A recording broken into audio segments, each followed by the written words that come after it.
Continuamos con La Noche. Uno de los desafíos que tiene el gobierno de Iván Duque es lograr financiar el presupuesto para el año 2019. Será una tarea compleja, a juzgar por las recientes declaraciones del ministro de Hacienda y de Crédito de Colombia, que días atrás señaló que existe un déficit de 25 billones de pesos. Durante el Congreso Nacional de Comerciantes, Nexos 2018, Alberto Carrasquilla explicó las causas por las que se llegó a este hueco fiscal y en entrevista con Claudia Gurizati expuso las opciones que evalúa el gobierno para ajustar las cuentas del próximo año. Las palabras austeridad, ahorro y control en el gasto han sido frecuentes durante el mes que lleva en la presidencia Iván Duque, sobre todo luego de que el ministro de Hacienda y Crédito Público, Alberto Carrasquilla, revelara que el presupuesto del próximo año tiene un déficit de 25 billones de pesos. Por ello, la primera opción ha sido apretarse el cinturón y barajar otras para tratar de financiar dicho presupuesto. El primer argumento que voy a hacer es que nuestro principal reto económico en Colombia es recuperar el crecimiento. Sin recuperar el crecimiento no vamos a hacer absolutamente nada. Ni vamos a derrotar la pobreza, ni vamos a avanzar en infraestructura, ni vamos a avanzar en educación, ni nada. Entonces, lo principal es recuperar el crecimiento. Y en segundo lugar, la falta de crecimiento es un problema complejo, es una pregunta compleja. Durante el Congreso Nacional de Comerciantes Nexos 2018 que se celebra en la ciudad de Pereira, el alto funcionario explicó las causas del déficit.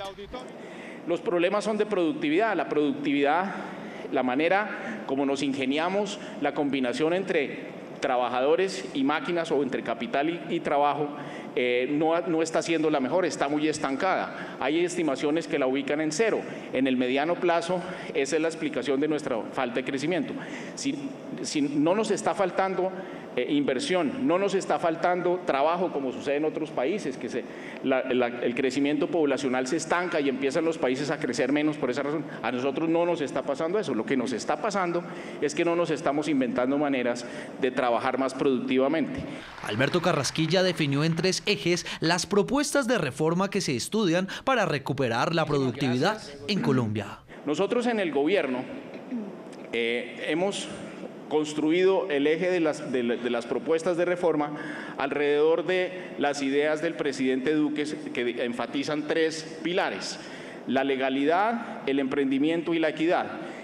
Dinámicamente se relacionan todas entre sí y generan, por decirlo de alguna manera, crecimiento de largo plazo como resultado de esas interacciones y de esas sinergias positivas entre los 3. El alto funcionario explicó en cuáles sectores habría una mayor reducción del gasto público. Tenemos un problema: el régimen subsidiado de salud vale 30 billones de pesos. Y si la mitad de la población que es amparada por ese régimen subsidiado no es estrictamente una población que debería estar amparada, por lo menos completamente, por el régimen subsidiado, estamos hablando de cifras que están en los billones de pesos que estamos gastando mal enfocado. Segundo ejemplo, los servicios públicos domiciliarios. Nosotros tenemos el concepto de estratos para asignar las diferentes tarifas y las complejísimas políticas de subsidios cruzados que nos hemos inventado en Colombia. Nosotros ya tenemos información sobre dónde está verdaderamente la gente más pobre del país. Esos programas antipobreza que les mencionaba, que han sido muy efectivos y muy serios, han logrado identificar dónde está la población más pobre. Es muy posible modernizar y sacar adelante programas de focalización de los subsidios en el frente de los servicios públicos domiciliarios de una manera mucho mejor de lo que estamos haciendo hoy. Y finalmente, pensiones. El régimen de pensiones, nuevamente, es un régimen que contiene una cantidad de subsidios. Obviamente, lo que ya son derechos adquiridos se tienen que defender, pero hacia adelante resultaría bastante insensato, prolongar en el tiempo la continuidad de esos subsidios. Algunas personas estiman esos subsidios en 15 o 20 billones de pesos de los 34 billones que se giran en el cheque anual de las mesadas pensionales. Voy a hablar de la situación fiscal y de la situación que se encontró el actual gobierno. Ustedes encuentran que el presupuesto está desfinanciado en 25 billones de pesos, el presupuesto del próximo año. Una olla raspada, una olla llena de huecos que usted ahora tiene que tapar. ¿cuáles van a ser las prioridades para tapar esos huecos gigantescos y esas desfinanciaciones de los programas? Yo creo que la primera es una política de austeridad de gasto. Nosotros ya hemos identificado unos excesos de gasto que muy rápidamente se pueden recortar en la parte de gastos generales. Eso aporta. ¿Eso es más en burocracia o en qué? Sí, gastos generales, gastos generales. En segundo lugar, yo creo que tenemos que introducir unas iniciativas tributarias, tenemos que recaudar más impuestos. Y en tercer lugar, tenemos que pensar en la diferencia entre una foto y una película. La foto actual fiscal en Colombia no es una foto bonita. Ha habido peores. En el año 2002, cuando yo llegué la primera vez al gobierno, la situación era, a mi juicio, mucho peor. Acababa el país de salir de una crisis profunda a finales de los años 90 y comienzos del siglo actual. Esa crisis profunda nos cogió con una imposibilidad muy grande de acceder a los mercados financieros, es decir, nos tocaba muy difícil financiar una transición hacia la sostenibilidad fiscal sin mucho acceso al crédito. En este momento tenemos acceso al crédito. Y los mercados financieros están tranquilos con que nosotros tenemos la capacidad de salir adelante de este impasse. Entonces la situación es difícil, pero he visto peores. Entonces yo estoy muy optimista de que esto lo logramos hacer, estoy confiado, estoy con mucho entusiasmo y veo un Congreso de la República receptivo a las discusiones, dispuesto a implementar las reformas que se necesitan, y veo un país que va para adelante sin que nada lo ataje. Pero un país también preocupado porque el presidente Duque en campaña prometió no subir impuestos y ahora las personas están percibiendo que frente a ese déficit y frente pues a las no propuestas concretas, pero sí insinuaciones que han hecho ustedes los funcionarios y usted también, sí va a venir un alza de impuestos. Yo creo que la promesa es menos impuestos para las actividades productivas. Los impuestos empresariales en Colombia tienen enormemente preocupado al presidente de la República. Y las cargas impositivas en Colombia castigan muchísimo el emprendimiento. Y eso es a lo que él se refiere cuando dice nosotros no podemos seguir asfixiando el emprendimiento en Colombia. Eso es a lo que se refiere y lo va a cumplir. Otra cosa es que nosotros también necesitamos, para que haya emprendimiento, una sostenibilidad fiscal. Nosotros no podemos concebir un país con futuro si tenemos una situación fiscal que no se soluciona. Finalmente, el gobierno sí está planteando bajar el IVA, es decir, simplificar la tasa, bajar el IVA del 19% a unos puntos menores, pero a cambio de extender más productos de la canasta básica familiar. Sí, mire hacia dónde nos queremos mover como país. Nos queremos mover hacia un país con un ingreso por habitante el doble del que tenemos. Los países que tienen el doble de ingreso per cápita que tenemos nosotros tienen una estructura tributaria completamente distinta a la nuestra. Enfatizan los impuestos personales y es muchísimo menos relevante el impuesto empresarial. Cada vez más es cierto que son las personas naturales las que aportan la mayor parte del impuesto de renta. Tienen tarifas de IVA los países que tienen IVA generalizados y eso es el destino al cual tenemos que apuntarle, al mismo tiempo que le apuntamos a ser un país con el doble del ingreso y el doble de la capacidad de vida y el doble de la calidad de vida que tenemos hoy. Es inconcebible un país que progresa, cuya clase media empieza a surgir, cuyo emprendimiento empieza a florecer, estancado en un régimen tributario como el nuestro. ¿Y en esa simplificación del IVA están pensando en bajar 1 o 2 puntos? ¿Cuánto? Estamos haciendo las cuentas, eso está en discusión.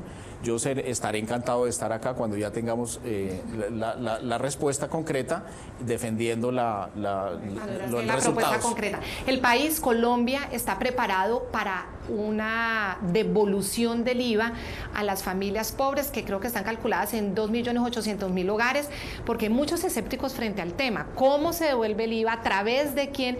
¿Y cómo se puede garantizar que todas las familias obtengan la devolución?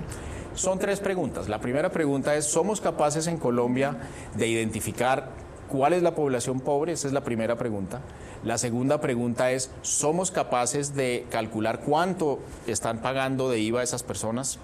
Y la tercera pregunta es, ¿somos capaces de llegar a esas familias con los recursos? Y las respuestas son sí en los 3 casos. Nosotros sabemos, porque llevamos muchos años con un equipo de trabajo extraordinario identificando dónde está la población más pobre y más vulnerable de nuestro país, para llegarle con programas sociales focalizados, y somos un país exitoso en ese frente. Yo creo que la imagen de que no es posible hacerlo tiene que ser desechada. Nosotros sabemos mucho sobre la población vulnerable y llegamos a la población vulnerable con programas sociales que han sido objetos de estudios supremamente positivos en resultados. Segundo lugar, la noción de que nosotros no podemos calcular cuánto es el IVA, cuánto consume la población más vulnerable del país, tampoco es correcta. Acaba de salir la encuesta nacional de presupuesto de los hogares que nos muestra exactamente qué es lo que consume cada hogar en cada uno de los puntos de la distribución del ingreso de Colombia. Lo sabemos perfecto y sabemos cuánto habría que devolver. Y la tercera es que la tecnología ya nos permite llegar, y de hecho ya en muchos programas focalizados sociales ya se llega a más o menos el mismo número de hogares. Y en ese caso, ministro, ¿se pensaría devolverle a esas familias todo el IVA o solamente a los nuevos productos en caso de tocar nuevos productos? Se pueden examinar las dos posibilidades, desde luego que se pueden examinar las dos, y la respuesta para los tres aristas del problema, el problema que tenemos en esas tres partes la podemos hacer sin problema. Entonces, cualquiera de las dos decisiones que se tomen, los instrumentos están dados para que lo podamos hacer. Y póngame un ejemplo de cómo puede ser la devolución del IVA, a través de un ejemplo concreto, ¿a través de quién? ¿De responsables bancarios? ¿De en el caso de Familias en Acción, en el caso de Familias en Acción, muchas de las familias en acción que reciben un estipendio por parte del gobierno nacional, reciben un estipendio con una transferencia electrónica.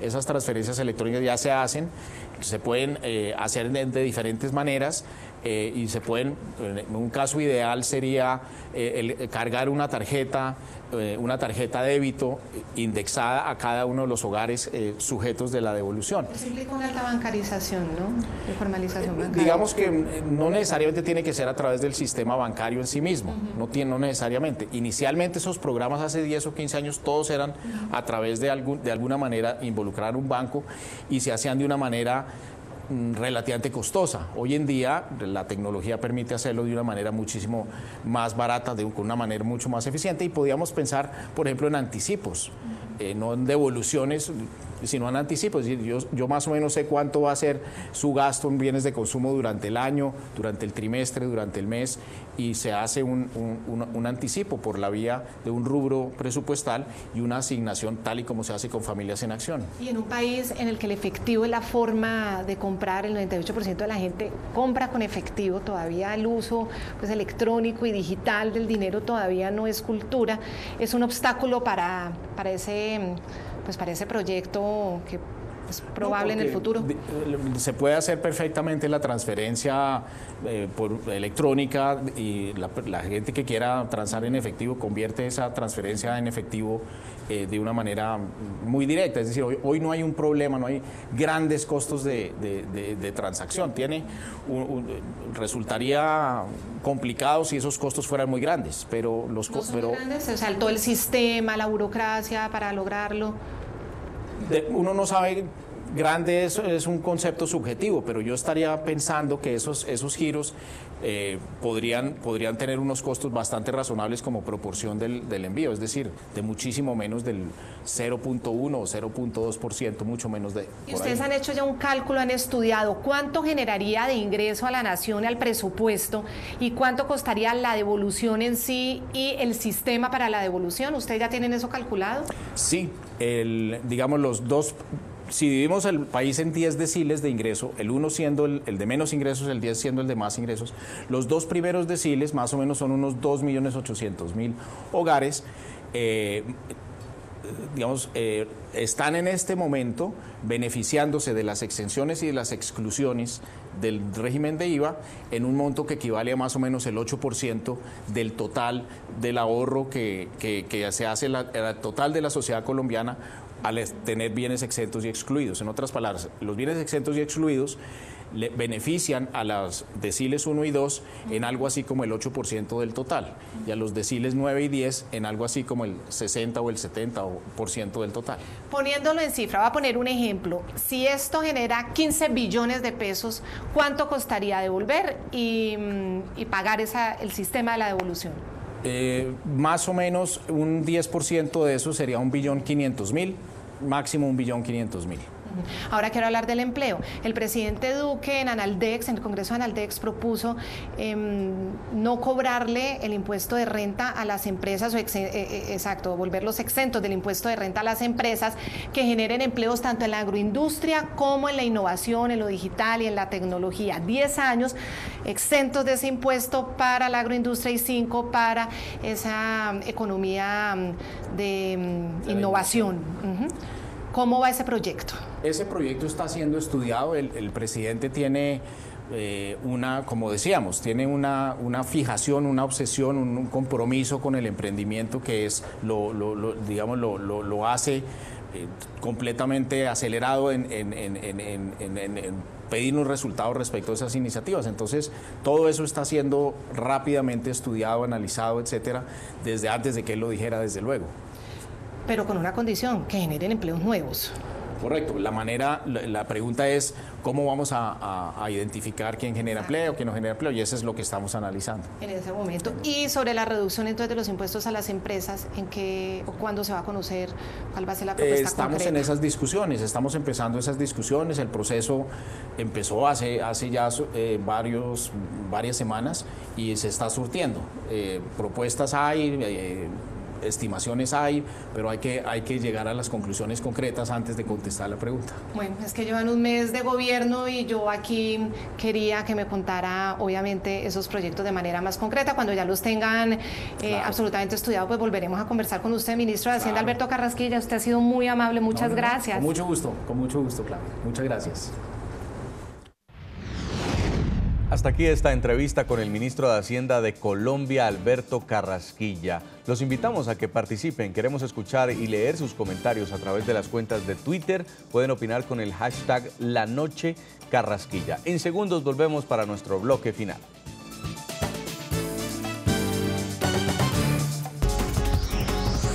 Ya regresamos con La Noche.